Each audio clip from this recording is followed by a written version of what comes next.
evening from Vietnam. Good afternoon to you, John. Thanks a lot for spending your afternoon to join our program to share your journey, your dreams, your visions, and the journey that lead into what you've been doing today. And on behalf of the listeners around the world, I want to say thank you. Thanks for having me. It's a delight. As we were just discussing before, it took us a couple of years to make this call happen I because of know. different reasons, and now we're both here. So really delight to be here.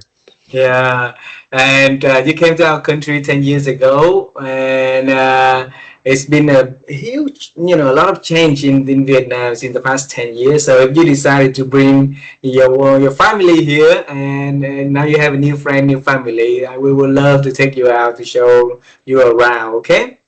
Yes, thank you. Indeed. Now with an expanded family, father of two, it's time to show them to, yeah, probably my favorite country in Asia, together with Japan, and hang out together, have some food, enjoy the beautiful country. So let's put that on the agenda for uh, Absolutely. for the next Abs- Vietnam trip. Absolutely, and congratulations on the newborn baby, 3.5 weeks. I'm so happy for you and for your family. Congratulations. Okay. Thank you, thank you. I've stopped most of my work activities for now, but this call with you was one of the very few things I decided to still say yes to in these first weeks afterwards. So yeah. I appreciate that. I appreciate that. And John, since you came to our country, you know our people, our culture here a little bit, right? So 6 weeks, at least you have a lot of taste about, how things and how we live in here. So in our culture, it's very honored if we can have you to share a little bit about who John is and the work that he's doing. So would you please do that honor first? Yes, absolutely. So I would say I'm a father, first and foremost. I'm a founder and I'm a facilitator. So I'm a father of two, very proud father. And this is sort of the core of what I'm doing on my day to day, especially with young kids. I'm a founder because I've always been entrepreneurial. I founded a leadership and team development organization.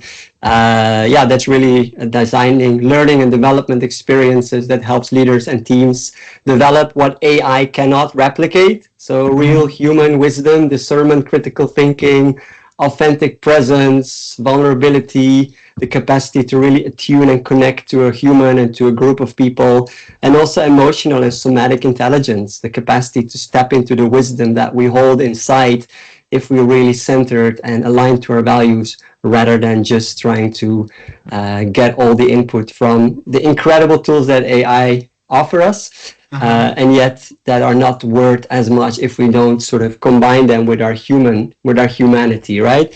So this is where I come in and a facilitator because that's the core of what I do. I love to facilitate meaningful, fun, impactful learning and development experiences with ambitious, driven, smart people that know how to create a life that looks really good on paper and that can be really successful, but do not always know how to create that same level of fulfillment and depth inside. And Mhm. this is also one of the things I really love about Vietnam and the whole Eastern philosophy and wisdom, where I've spent so much time, because there is still more emphasis on that inner wisdom, on the sacred, on the spiritual, and to integrate that with the material that we maybe do quite well in the Western world. But I think it's all about the integration. So maybe that's on a philosophical level what I do, integrating the spiritual and the material in service of human-centered, purpose-driven, connected ways of working. Wow, introduced so beautifully. And John, you have a beautiful journey, helping leaders to get better, bring this the philosophy of the East to meet with the philosophy of the West to help people to find the inside and the outside, that can collaborate and work well, right? And you introduce to us in less than 2.5 minutes. That's not fair, okay, John? So we're gonna dive deeper in this conversation to understand more about your dreams, your journey, and we're gonna have a good conversation further from there. Sounds good to you? Yes, absolutely. Okay. I'm already having fun with you, so let's keep Yeah. it rolling. Alrighty, so let's travel time first. You came to Da Nang, that's where I was born, okay? And when I was born 40 something years ago, it's a very, like devastated city, small, and poor. And my family also, was poor. So one night we had electricity. The next night we did not have electricity at all. So my childhood is full of dreams. And one day I wanted to become an astronaut, flying to the moon. I love to see how bright it is up there. But life Wow. has taken me to a different path. So for John, when you were little, what was your dream about the future works that you are going to offer and offer service to the world? Yeah, thanks for sharing. That story touched me because my wife's parents are Ukrainian. She's Ukrainian, and now they have 8 hours a day, no electricity. So I have been privileged enough to grow up, without these kind of situations. But I'm very close, obviously, to my wife and her parents, and they are now in that reality because of the war in Ukraine to not have electricity. So I try to stay in touch with sort of the privilege that we have to live in a safe place. For me, that's Berlin, and to do meaningful work. Um, so yeah, if I go back to my childhood, the big dream was to become a football player. I Football won't lie player? about it. I can come up with romantic stories that I already knew from my childhood that I was going to do exactly this work, but I had no idea. I was focused on a lot of other things, and yeah, I've always loved football. I still love it, and I wanted to um, be on that pitch in the Champions League. And so that was I would say I think one of the bigger ones. There was short periods where I wanted to work in an ice cream factory because I love ice cream. Being an actor as well, but yeah, it was around football, being part of a team. You could say it was already there, creating a beautiful, positive team environment that's really connected, that wants to perform well. So there's a lot of parallels in a way. And what's funny is that a couple of weeks ago, I actually have been able to do some work with FIFA and do Ah, a team development offsite with one of their teams. And this felt like full circle because this is still a big part of what I love, football. And now I can integrate that with my love for human centered development and leadership. And doing this at FIFA really felt like those two worlds were coming together. wow. So wanted to become a professional footballer. So if you became, a professional footballer, which team are you gonna play for? Well, my team is United Ajax. with Yeah, Hijack. All yeah. right. We had good times in the 70s and in 95, and now it's not easy, but we won yesterday in the Champions League, so hopefully good times are ahead. Hijack always had a lot of young talent, built from there and then, acquired by bigger, like a more financially, like strong, Yeah. teams around the world, right? So, I Yes. remember Ajak when I was, like back in Vietnam when I was in high school, very strong one. So, hey, and how did that dream of becoming a football player, ice cream, a worker in the factory, or like an actor, becoming like entrepreneur? What leading to that path? How that dream informed where I am right now? Yeah. Yeah. Okay.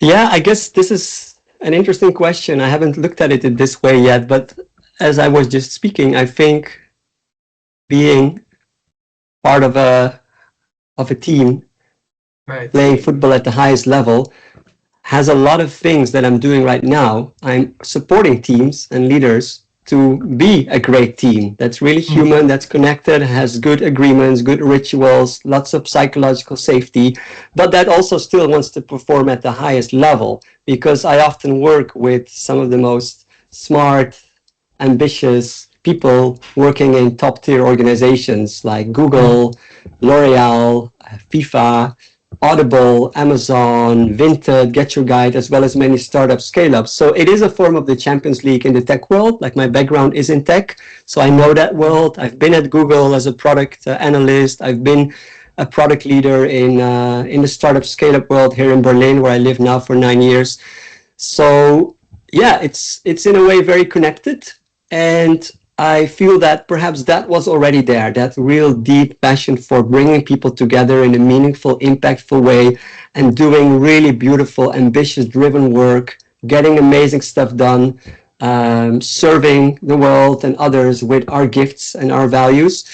and do that in a really sustainable way, which doesn't always happen in the work world. Sometimes it goes at the cost of our sanity, our values, we burn out, we're disengaged from work. Like, I don't have to go through all the studies that show that many people are not in the most connected place to themselves, especially in this always on distracted world with notifications and short-term attention spans.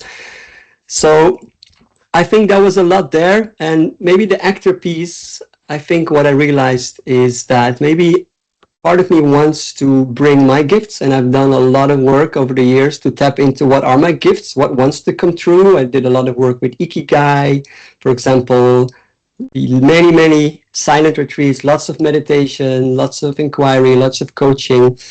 And I realized that a big piece of what I'm here to do is to really facilitate that process of working and collaborating on the highest level in a way that's still deeply connected, human, in service of a greater good than just our own individual pieces.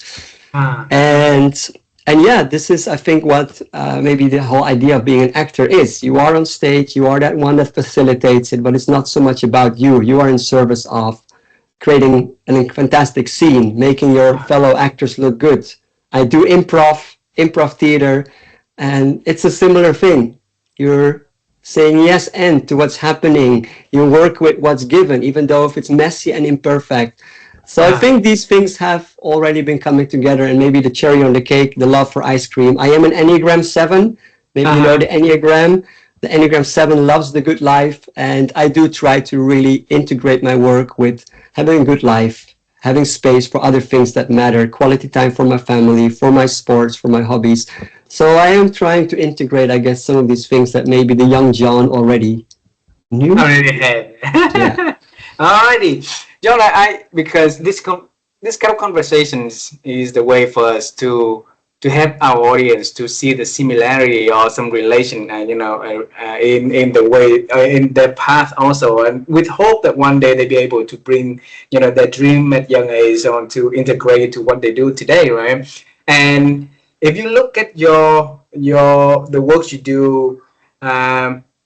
And trace back, was that something that you build on the way that you growing up and the environment made you do that, or perhaps part of that is coming from the DNA within the family, where your parents maybe having the love to helping leaders, helping other people to get better, to act, to be entrepreneur. Yeah, it's funny. You just brought up not that long ago that the last time I visited Vietnam was 2015. Mm. Because this is actually a pretty critical time where I was going through quite a big transformation that I think is maybe worth sharing a little bit about, because I think that's really what kickstarted this deeper inner search for understanding, okay, who am I really? What's the life that I'm meant to live? What's the way that I'm meant to serve? Because right before that time, which was a 6 month trip through Asia, I was working at Google for a number of years at the European headquarters of Dublin. And in a way, my life on paper looked fantastic. Ambitious job, good income, girlfriend, fun weekend trips throughout Europe with fellow colleagues. Um, and at the same time, inside, I felt quite empty. Something Oh. wasn't working anymore. So I didn't understand exactly what, but it was a time where I noticed my motivation was dropping. I started having some physical ailments that turned into some chronic pains. I was sleeping quite badly. I had anxieties. I started having panic attacks. So something just was telling me it's not working anymore. And it took me quite some time, quite some inner work to realize that for many years, I was living a life really chasing ambition and experiences. Nothing wrong with that. I think I needed to do that for some time, and it gave me a very rich life living in many countries, traveling around the world, meeting some incredible people. But a lot of it wasn't coming from really deep connection to myself. Mm-hmm. And there was a lot of performance in there.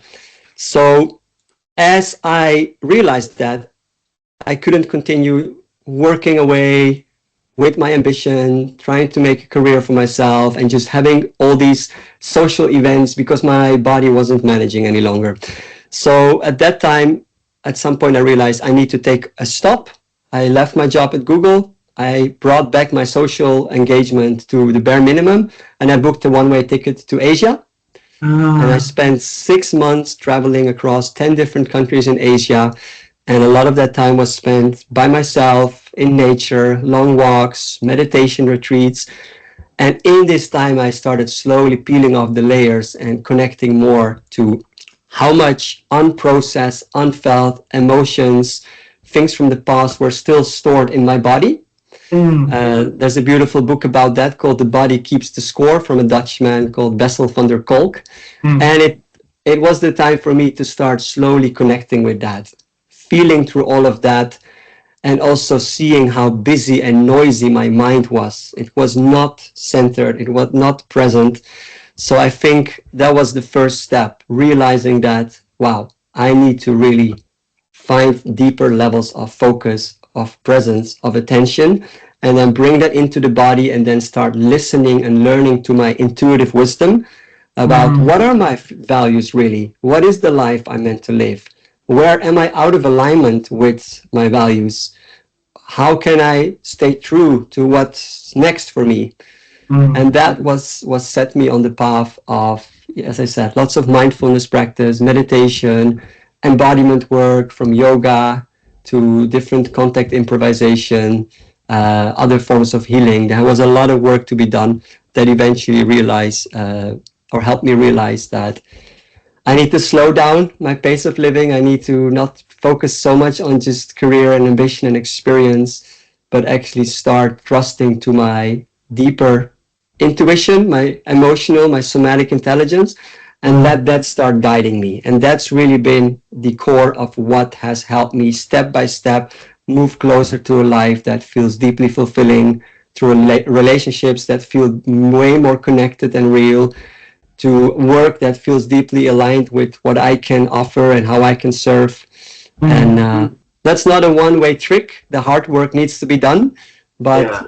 I can see so clearly that that's what had to happen for me to come onto the right path.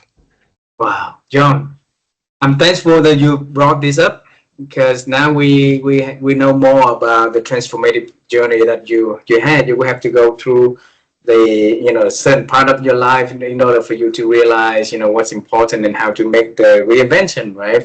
So Yes. uh, I think the path of chasing something like you mentioned earlier is not wrong, right? It is important. It's there for us because it needs to be there for us to realize the lessons from that. Uh, so when that process that letting you to lose the inner self of John, and that letting you to having an unfulfilling life back then. Which moment? Yeah, before that, Yeah. all of the success, all of the career glamorous. So, well, see, when that, process that letting you to forget about self-care for yourself, if you look back at that. Yeah. I think there's been a number of pivotal moments, but it's really been a gradual process. I think the big wake up call was the anxieties, the panic Uh, attacks, the chronic pain, the lack of motivation, the bad sleep. That was really where my body was trying to tell me something that at the time my mind didn't want to hear. So there was a disconnect between my mind. I've always lived in my head and above. I played very high level chess in my youth. I know how to use my mind, think strategically, see all the scenarios, plan, analyze, rationalize, but I didn't know how to feel and sense and attune, and the body had to wake me up. So I think, and this is what I've been contemplating, does something need to hurt enough? Do we need to get to a dark enough place before we're willing to make deep changes? I think to some degree we do. It's a bit like the vitamin versus paracetamol, right? When somebody is in pain, they only want to feel better. When mm, somebody is okay and you're trying to sell them to take some extra vitamins to do even better, it's harder. So to some degree, somebody needs to have enough pain and struggle and frustration and feel stuck before getting to some real deep inner work and searching and asking some powerful questions about, okay, something needs to change. Um, yeah, having said that, I think there can be different inspiring people in our life that come at the right moment. And I also have met some of those, some of the teachers I've meditated with, some of the non-duality practice I've done, some of my travels through India, my work with the Enneagram, with Ross Hudson, and many more things. I think the right people showed up at the right time that had been through some of these things themselves and that I could mirror my experience in. Um, and perhaps part of it is also maybe some level of maturity, growing up. Becoming a father has been truly transformational. I think that's the other big pivotal moment where I realized that until I became a father, for a big part of my life, I was focusing a lot on the level of the I, optimizing for my own physical, emotional, spiritual well-being, self-awareness. And then the commitment to my partner, and when we got married in 2022, was moving from the I to the we, and seeing that as a couple, we can be greater than ourselves. But it also means some compromise and some sacrifice and putting some of your own individual I needs below the needs of the system of you as a couple. And then the third level of that is the level of really giving something, giving yourself fully without expecting anything in return as a father. And on one hand, that's been hard because I had to let go a lot of the parts of the old life of John, which was full of excitement and travel and so many experiences and so many exciting people, and made my life a lot smaller, but therefore a lot more focused, a lot more spacious. There was more depth versus breadth, and I found more meaning in that.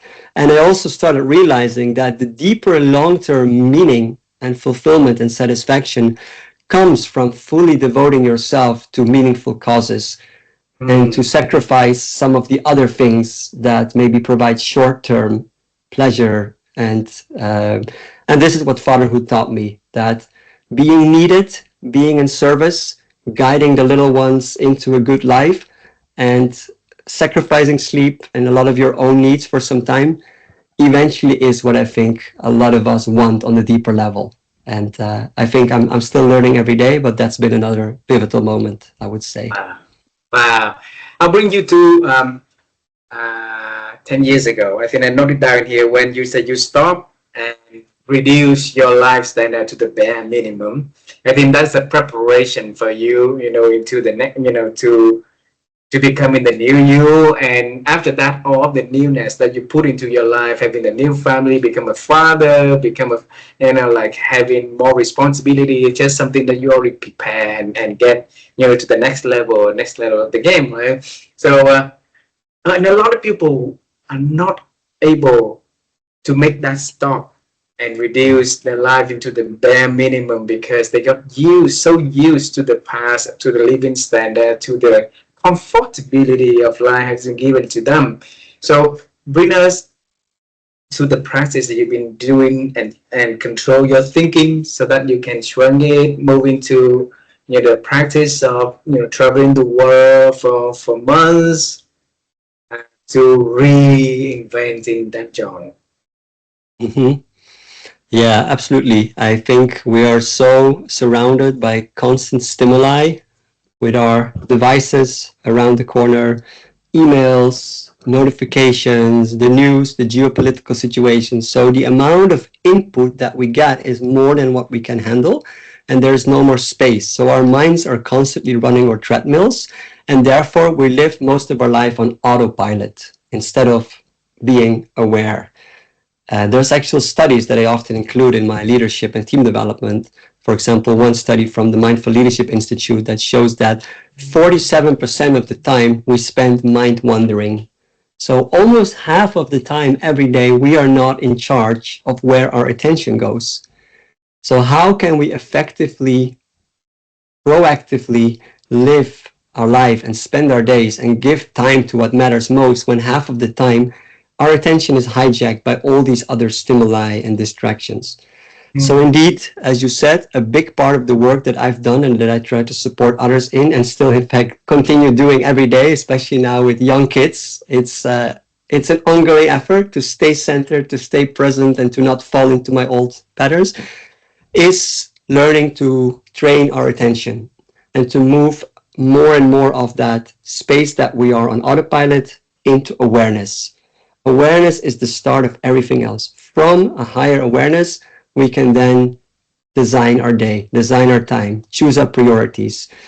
Because a big part that I have learned in my work is around neuroplasticity and the neuroscience of the brain, that what we do, what we pay attention to, and what we think about literally changes the structure and function of our brain.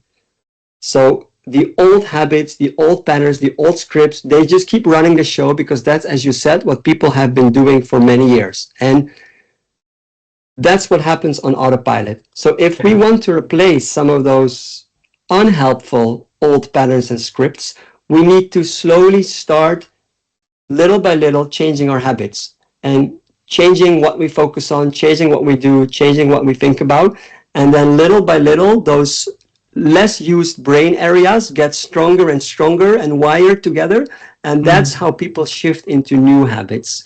And that's how they move more from the default mode network, the mind wandering state of the brain, to a level of awareness and attentional control. So it's different forms of practices that can include the breath, the body, mindfulness-based practices that bring us back out of the busy mind into the sensations of the body, into the present moment. That also includes limiting access to a lot of distractions and stimuli. So turning off notifications, limiting email checks, protecting focus time in our calendar, planning time for little tasks so we don't always do them intertwined with bigger tasks. It's really a plethora of different things that are essentially a mix of creating the right internal state, the right internal condition, and the internal level of presence to stay in control and charge of what we say yes to and how we spend our time. And then creating the outer conditions and systems and structures and protection mechanisms that keep all these unhelpful stimuli and distractions away from hijacking us. And that little by little, 1% every day, is what gradually really gets people to shift very big things in their life, their career, their relationships. You mentioned one word is very important in here, is that little by little, right? And I think a lot of people want to see the result immediately. Try to do something and want to see the result right away, and halfway they drop the balls because they didn't see those little things add up, right? So along the journey of transforming yourself, you did a lot of that little by little, and it took time for you to start seeing the results. So where did you find the courage and the strength to bear with like the delayed process like that? Delayed gratification. It's hard because, as I said, everything is instant gratification. We moved from watching long 3-hour movies like The Godfather, where the first 30 minutes of that movie, there was a very slow wedding scene, and we still had the patience and attention to just sit with that and give ourselves a longer time frame to just slowly get into a deeper experience. And then we moved to shorter videos, and now we're at the level of shorts and reels, where people just constantly need input, stimuli. So indeed, there is this constant systemic influence that doesn't help. And I think for me, what helped me to slowly be able to stretch out my capacity to delayed gratification and optimizing for the long term was, firstly, as I said, it was hurting enough. That was the difficult times that I had to go through. Kept the pain, that kept motivating me to things need to change. Something isn't working anymore. And then the other part was, once I started doing the work and changing my habits and changing my focus and letting go of some of these things like excessive focus on ambition, career, experiences, meeting people, there was more space to actually slow down to feel myself. Because if you constantly are out there doing stuff, you don't stand still and you feel and ask yourself what's actually important right now. So once I started feeling the shifts, I noticed, wow, this feels good. I feel way more calm, present, fulfilled today than I felt that other day. And that becomes the natural fuel. It's almost like once you have been used to showering and you feel good and fresh after a shower, you're not going to go back to not showering anymore, right? Uh-huh. Once you're used to brushing your teeth, you don't want to go back to not brushing your teeth anymore because it doesn't feel fresh. It's not hygienic. Your teeth start having risks at going bad. And the same, I think, can happen with things like meditation and slowing down, nature walks, yoga. People can find their own way to center and to slow down. But once they feel that that is so natural and so good for them, like going for a run or showering or and other things like that, it becomes a no-brainer. And that's where you want this to get, that you see that the benefits are so obvious that they become a natural drive for you to want to repeat them. So it needs to hurt enough for you to give things a proper try, and then you need to feel enough of the benefits before being bought in, and then that becomes your natural continuation. And then, of course, you fall in and out of the practice from time to time, or fatherhood kicks in, or crazy other life event kicks in, and for some time you're fully back into a reactive mode. But then it's all about getting back on the path. Nobody gets on the path once and just writes it out perfectly. We're all imperfect, messy humans. And it's about slowly coming back on track when we fall off. That's the best we can do. John, my wife and I, we founded a platform called Hello Newness. So it runs around the principle of what we call newness framework, and that is something that we found out from conversation with experts around the world in this kind of interview. They really lean into newness. Through the pains, they find new things to do so that they can reinvent themselves, they can transform. Then they help the people transform them, and through their works also exactly like you, right? So that's a benefit of seeing the newness, the part that maybe we haven't seen before. I wanna and in the world now, we have a lot of not now. It's ever since that a lot of people are afraid of change. So that's why they never see and reap the benefits of of the beauty of newness that bring to their life. If you look at your journey, and you see the correlation of newness and the benefit that it brings to your life. What would something that you can give word of advice to help the people to have the confidence of exploring that? To help people have more confidence exploring the newness in their life and not stay in the safe, familiar, but not very maybe positive ways of living or being. Or even in the pain, right? Even in pain, but people will stay in the pain instead of leaning into newness and get out of that pain. Yeah, great question.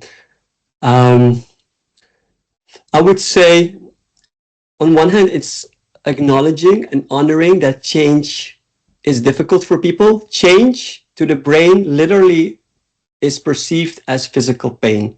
That's simply the way we are wired. We don't like change. That has to do with our deeply primal way of evolution. So just acknowledging that change is a bit disruptive, is painful, that's the first step. Okay, it's going to be uncomfortable. But what I like to remind myself and people I work with, what is the cost of no change? What if we stay in this? Where will we be in 1 or 3 years if we don't change anything? If our current destructive or negative habits and behavior continue the way they are or get worse, where will we be? Why don't you write about that for 5 minutes? That's an exercise they could do. And then once they write that down and they read, it becomes more real that no change can be way worse.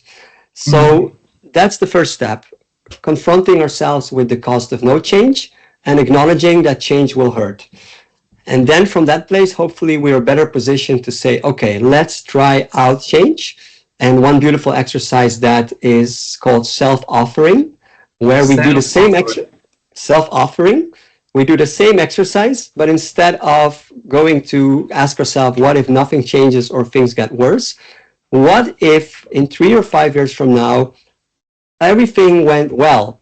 All the things that we dream of, all our ambitions went well. There's no limiting beliefs. Where will we be? How will we feel? What are we doing? What are relationships like? And write it like it's already the present moment. Ah, Allow yourself to dream for a moment. And then people can feel perhaps, wow, what is it that I really want? Because as you said, a lot of people live on their old, familiar autopilot life, and ah, they don't pause to stand still. What is it that I actually want? And from that envisioning, self-offering exercise, they get in touch with, where do I really want to go? What's my North Star? It's not a promise that we'll get there, but it gives us a direction and it gives us more clarity around what's most important. And then awareness. from that Exactly. place, we can start taking those little steps. And the level of change, newness versus oldness, that's a little bit dependent on people's personality type. I like to Ah, use the Enneagram as a way to help understand how am I programmed. There's ah, 9 personality types. Some types are very risk averse. Some types need a lot of safety. Sometimes focus a lot on all the things that can go wrong. Other types, personality types, are naturally way more bold, risk taking. So the level of speed and newness versus familiarity that people should embrace is dependent on how safe they feel with risks and uncertainty. And I like to use the analogy of having one foot in the order and one foot in the chaos. So one foot of your life still needs to feel enough safety and oldness and familiarity, but that other foot needs to be constantly moving into the unknown, the messy, the chaotic, the new ah, opportunities. And if that balance is right, then you're set up for growing in a sustainable way. If you're leaning too much in the oldness, in the familiar, you become a little bit stuck. You don't grow, you stagnate, you worsen your lifestyle, your habits. On the other mm, hand, if you put too much of your weight in the newness and the unknown and the chaos, you get overwhelmed. And as you yeah. said, you fall back into the old ways eventually, like, I'm never going to try that again. So find your right balance and keep checking in. Am I still in the right place based on my personality type? How much do I need to feel safe? How much newness am I ready to embrace? Maybe there's a busy time in my life where I need to take it a little slower because I've just become a father, or I've just changed Ah, jobs, or financially it's not going too well. Maybe there's a time where I actually have a bit more space and time and attention and resources, and I can lean in a little bit more. And then that's, I would say, the way we can take those little steps that over time will turn into huge, huge mountains that we can climb. beautiful. Really beautiful. Thanks, John. Earlier in this conversation, you mentioned about the power of AI, and it's a powerful tool. But you want to help the people to tap into the human wisdom, right? And using AI as a tool, but not losing the humanity, strength, and gift that we have. And I really like the word wisdom in there. And if you can define what is wisdom in your own terms, what is that human wisdom that you define, John? Yeah, thanks for that question. It's such a relevant question in our times, right? Where on one hand, we all want to lean into the incredible potential that AI enables us. And I am part of that group because I'm a product guy, I'm a tech guy, I love innovation, I've adopted a lot of tools, and it really gives me superpowers. And yet, I'm also deeply passionate about remaining deeply connected to our humanity, to our sense of community with other humans. And therefore, to me, it's a symbiosis. You want to get the best of both worlds, collaborate together. And what that means, wisdom, well, wisdom is something deeply innate. It's certain qualities and skills that I believe, will not replace. It's Mm. things like creative thinking, discernment, empathy, compassion, resilience, intuition, emotional intelligence. And in fact, research from the World Economic Forum shows that the future of work, the majority of the skills that will be needed in 2030, 60% of them are uniquely human. So they will actually become even more relevant in the future. And therefore, we want to make sure that those are the ones we cultivate, because AI can give you all the data, all the options, all the input. But if you're not able to detect the signal within the noise, if you're not able to feel which of all these things I got is the right thing for me right now, given my context, given my needs, or the ones of my organization, or the ones of my team, then we still don't have that wisdom, that discernment, that capacity for critical thinking to really feel into what's the right way forward right now. If we don't have the emotional intelligence to really sit down with our team or with our colleagues in a very disruptive, difficult times of change, and we just try to repeat the right things to say from AI, they will still not feel us. They will feel that cognitively we say the right things, but they don't genuinely are with us in that messy space with empathy, with patience, with understanding. Like an AI cannot feel the subtle undertone of a room where you feel what's not being said, where the elephant in the room is not spoken. AI has a lot of a harder time to sort of facilitate a group of humans over many hours. So as leaders, as teams, we need to deeply lean into staying connected to those skills and then find a way to really combine them with the powers of AI. And that's, I think, how we're set up to really be successful as an individual, as a team, as an organization, and in fact, as a world. So let's see how we'll do as a species. And thank you for the work that you do to have, to have making it happen. And like you said earlier, little one step at a time, one person at a day, right? And one conversation at a time also. Two last question for this conversation. You mentioned the word I think several times in this conversation, the word think, and my wife and I, we always, love to have people to improve their ability to think. And one of the best ways for us to do it is through conversation like this. We ask, speakers to share their insights, to share their words, to share their ideas, and also to share their practice way of thinking. So practical ways of thinking. So the question for you, John, is how have you been best expanding your ability to think over the years? Well, playing chess helped a lot in my youth. through play, through gamification, play, board games. I love those. But yeah, maybe more practically, I actually did a very fun and useful exercise on this about a week ago with a team here at an ambitious scale up in Berlin, where we brought together a combination of the power of AI with the Socratic method. So the Socratic method is very much in line with what you're saying. Through conversation, through questioning, through challenging, to come to the deeper root of what's really true, what's really meaningful, what's really important. And I think we can apply this to the way we think, because with AI being able to give all the answers for us, we actually don't train our capacity to critically think. So yes, we need to use AI to get the input we need, but then we can use conversation with another human to go into a real inquiry about, okay, but why?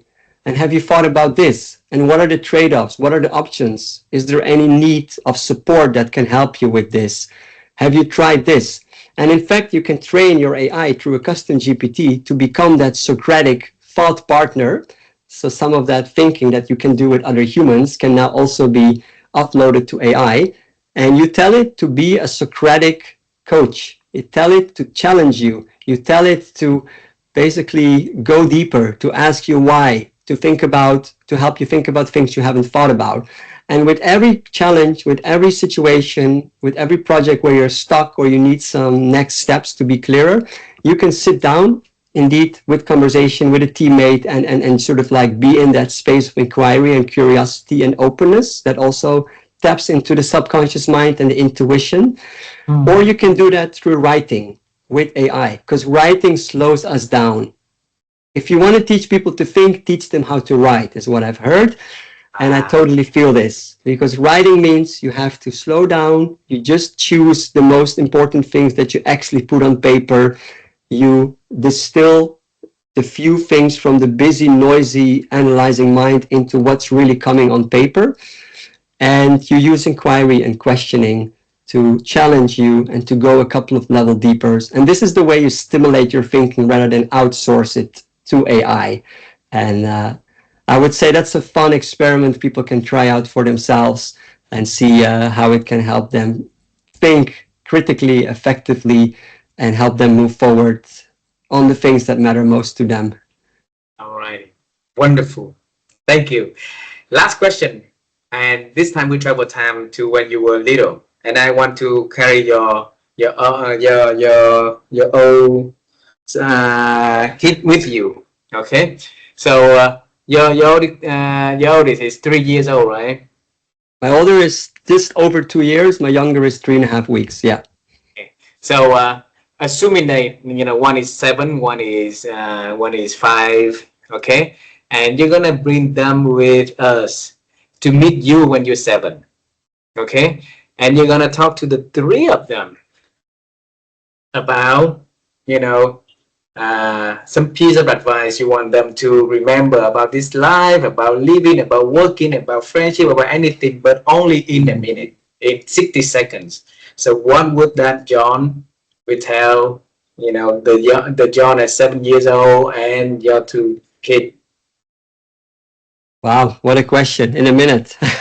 In Okay, let's 60 see what. seconds, yes. Yeah, let's see what comes up. I'm in this question every day, and I try to be the best guide possible for them. So if I would travel back to myself being 7 years old and see myself sitting next to my 2-year-old and my newborn, or maybe when they're 7 and 5, as you said, Yes. the essence I think of what I would really try to tell them is really follow what's true and meaningful to you. Don't follow what the world, politics, media, others are trying to put on you. Discover that deep connection to that inner wisdom and knowing that's already inside that I will help you develop, and let that become your inner compass for how your life wants to be lived. And when you do that, it will help you surround yourself with the right people, because your inner compass will know when it's a yes and it's a no. It will help you find the work that's deeply meaningful for you. It will help you find the lifestyle, the habits, the way of living, the education, and all of that step by step will build the building blocks for a really well-lived life. So stay connected to that deeply inner compass, develop it well, honor it, and it will be your best teacher, your best partner, your best friend in life. Wow. And Exactly I'll be 60 there by seconds. your side. I'll be there by your side to help cultivate that. Beautiful. It's exactly 60 seconds, John. So Okay. Wow. So something and came out there. Yeah. please give our love kiss to your children, to your wives, and our like in regards to the whole family. And John, thank you so much for spending your afternoon to join our program to share your amazing journey of transforming. And thank you for helping other people to also seeing the importance of the inner self, taking care of themselves of so that they can also transform through the works that you do. And that was very important. We love you for doing that, and we look forward to seeing you and your family in person. Okay. That's very sweet. Thanks for having me. It's been a real joy connecting with you, being with you, sharing this conversation about topics that we both really care about. Send my best to your wife as well, and I'm so looking forward for us to have some proper bun bo nambo and pho in Vietnam when we come visit you. And Yay! and yes, this work is a gift. It's not an effort to share this, because I think when we find what we love, it wants to come true. It naturally flows, and we enjoy doing that work. And then when it serves others, it's a win-win. And I think that's what I want to help create for others as well. Being in that win-win. Yeah. Thank you very much, John. I wish you all the best. See you soon. See you soon. Thank Okay. you. Gam on. See you. Cảm Bye ơn. bye. Bye bye.